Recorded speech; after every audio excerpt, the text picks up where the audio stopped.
Hello eight class. जैसा कि हम नागरिक शास्त्र का कौन सा लेसन पढ़ रहे हैं, लेसन 2, हमारे राष्ट्रीय लक्ष्य।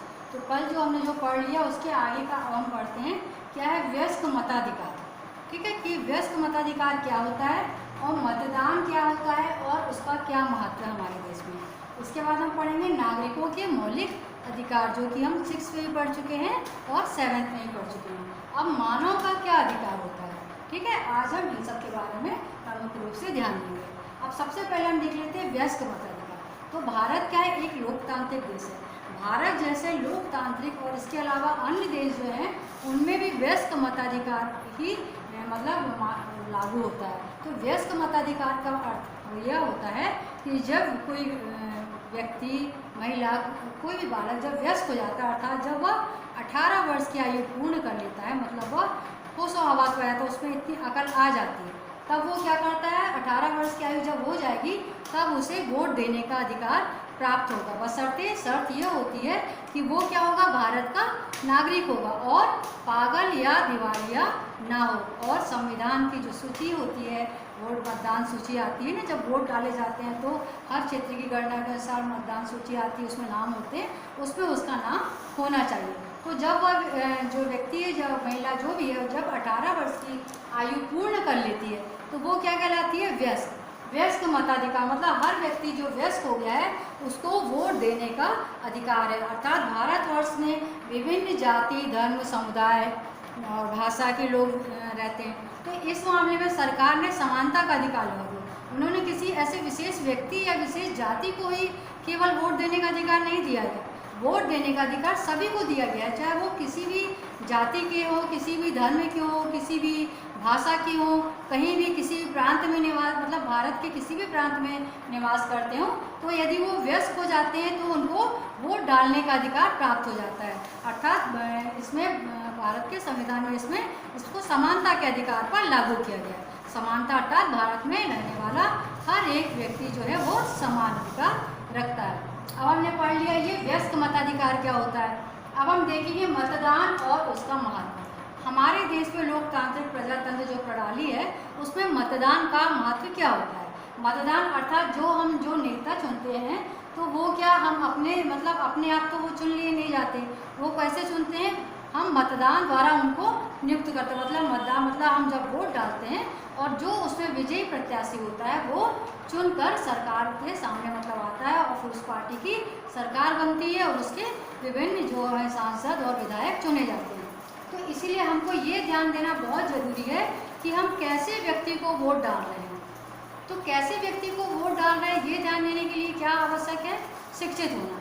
तो भारत में हर एक व्यक्ति को शिक्षित होना अत्यंत आवश्यक है। यदि वो अशिक्षित होगा तो क्या होगा, लोभ में आ जाएगा, किसी के लोभ में आके, या किसी ने उसको पैसे दे दिए, किसी ने उसको, जो व्यक्ति में बुरी आदतें हैं तो वो उनका वो कर लेगा, शराब इत्यादि, तो उसको बंटवा देगा, तो वो व्यक्ति फिर उसी व्यक्ति को वोट दे देगा। और इस तरह से जो है वो जो गलत आदमी जो है वो क्या आ जाएगा, अपने शासन करने के लिए आ जाएगा, जिसको कि शासन चलाना आता ही नहीं है ना। इसीलिए सबसे पहले ये मायने रखता है कि जो जनता है वो शिक्षित होना चाहिए।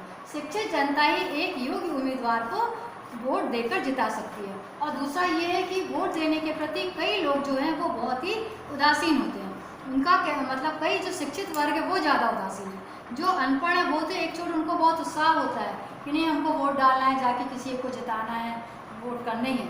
लेकिन जो हमारा जो शिक्षित वर्ग होता है वह घर में बैठा रहता है। ज़्यादातर जो शिक्षित वर्ग होते हैं 50% जो मतदान होता है वो जो शिक्षित वर्ग है वो वोट नहीं डालता। उनकी ये सोच होती है कि हमारे वोट डालने से क्या होगा। एक वोट भी जीतने और हारने के लिए बहुत मायने रखता है। कई बार एक वोट से भी प्रत्याशी जीत जाता है या हार जाता है। अर्थात वोट डालना अत्यंत आवश्यक जरूरी होता है और यह हमारा अधिकार है। क्योंकि हम भारतवर्ष में रहते हैं और भारतवर्ष के नागरिक हैं, हम मतदान करना हमारा विशेष महत्व है। क्योंकि यदि हम मतदान करेंगे तो एक योग्य व्यक्ति को शासन करने के लिए ला सकेंगे, जो हम पर हर देश के विकास के लिए, भारत की एकता और अखंडता को बनाए रखने के लिए हमेशा कार्य करेगा। और चूँकि वो एक शिक्षित व्यक्ति होगा उससे समझदार लोग रहेगा तो वह देश के विकास के लिए भी आगे काम करेगा, नई नई योजनाएं तैयार करेगा। लेकिन उसके विपरीत यदि अयोग्य व्यक्ति चुनाव जीतकर आ जाता है तो वह केवल अपना ही पेट भरने की कोशिश करता है, अर्थात अपने ही लिए वो पैसे बढ़ाता है, बाकी देश के विकास के लिए वह कोई भी खर्च नहीं करता है।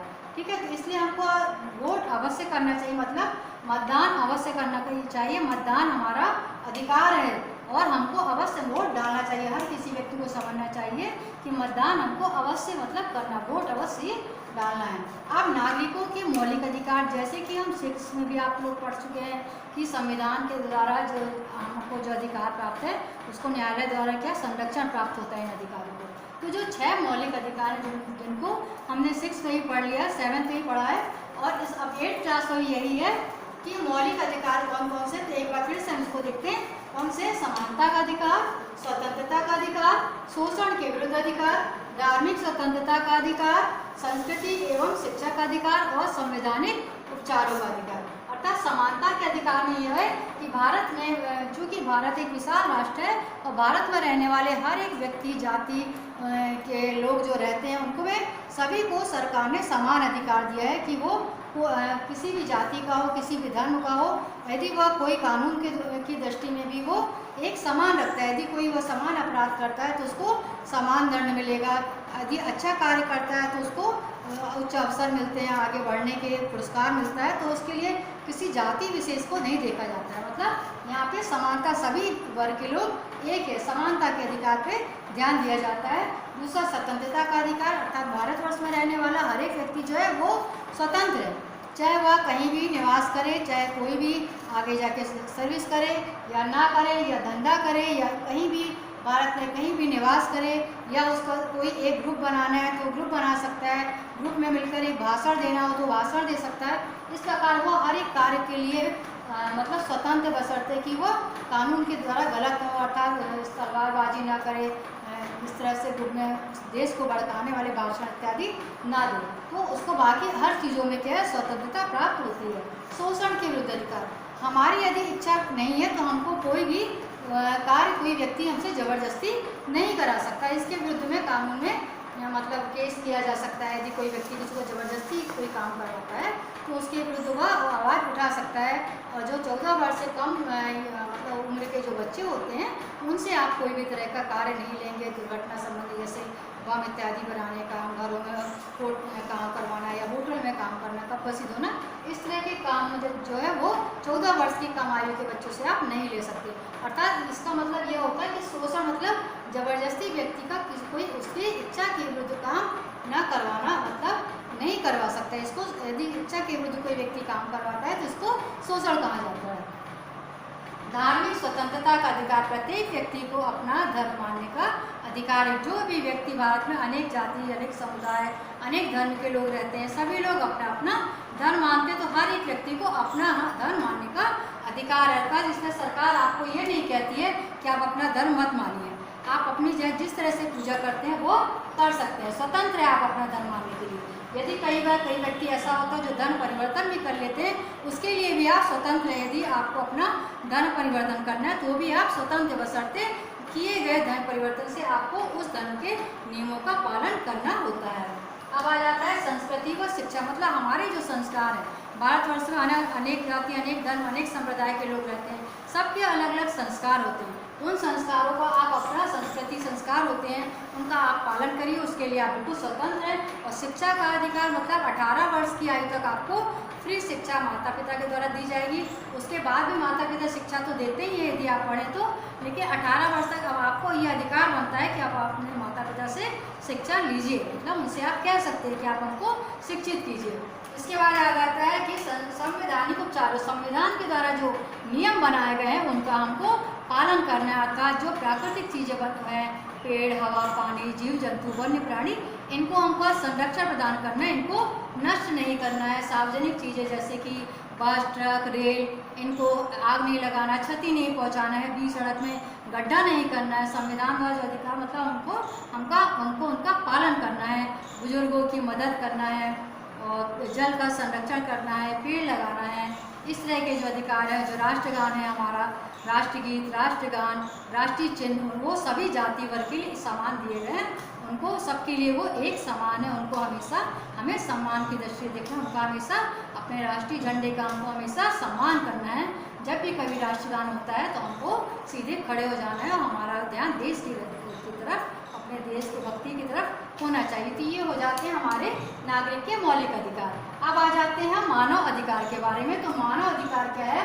मानव को प्रकृति से वे अधिकार जिसका वो समुचित उपयोग करे, मतलब हम प्रकृति का यूज़ करते हैं कि नहीं, प्रकृति से हवा ले रहे हैं, पानी ले रहे हैं, भूमि ले रहे हैं, भूमि का उपयोग करने, मृदा का उपयोग कर रहे हैं, हर तरीके से तो हम उपयोग कर रहे हैं ना अपने। तो ये जो मानव को, ये इसका क्या, मानव को इसका अधिकार प्राप्त होता है, ठीक है। तो मानव की प्रकृति से वे सभी अधिकार जिसका वो समुचित उपयोग कर मनुष्य क्या करता है, इसका अपना सर्वांगीण विकास करता है। आखिर जो हमको प्रकृति से जो चीज़ प्राप्त होती है उससे हम उद्योग धंधे चालू करते हैं। उद्योगों में क्या रहता है, कच्चा माल पक्के उससे परिवर्तित हो जाता है मशीनीकरण के द्वारा, है ना, लोग श्रमिक के द्वारा। तो हम क्या कर रहे हैं, प्रकृति से जो हमको सामान जो प्राप्त हुआ है, जो चीज़ें प्राप्त हुई है, उससे हम क्या कर रहे हैं, अपना सर्वांगीण विकास कर रहे हैं। ये क्या है, ये मानव का अधिकार है, ठीक है। ये हमको अधिकार प्राप्त हुए हैं मानव को। तो आज के लिए हम इतनी पढ़ेंगे, इसके आगे हम आगे का बाद में समझाएंगे। तो आज आप अच्छे समझ गए होंगे कि वयस्क मताधिकार क्या होता है। 18 वर्ष की आयु पूर्णने पे आप वयस्क हो जाते हैं और आपको वोट देने का अधिकार होता है, कोई भी निर्णय लेने का अधिकार होता है। मतदान अवश्य करना चाहिए, मतदान का बहुत महत्व होता है ना। भारत एक प्रजातांत्रिक देश है, हम जैसे व्यक्ति को चुनकर लाएंगे वैसे ही वो शासन करेगा, हमारे देश को एक रखेगा, अखंड रखेगा। तो हमको एक कुशल व्यक्ति को चुनकर लेके आना होता है। नागरिक के जो मौलिक अधिकार, जो कि हम 6 से पढ़ते आ रहे हैं और पूरा 12वीं तक ये है आपको नागरिक शासन मौलिक अधिकार क्या होते हैं। एक बार हमने 8वीं में आपको फिर से समझा दिया है, तो आपको अच्छे समझ में आ गया होगा। मानव का अधिकार मतलब मानव ने जो प्रकृति से जो चीज़ ली है उसका हम क्या कर रहे हैं, मतलब उपयोग करके सर्वांगीण विकास की दशा में हम मनुष्य आगे बढ़ता है। तो आज के लिए बस इतना ही, आगे का हम इसके बाद फिर पढ़ाएंगे। तो आप इसको कॉपी में नोट कर लीजिए और याद करते चलिए थोड़ा थोड़ा सा।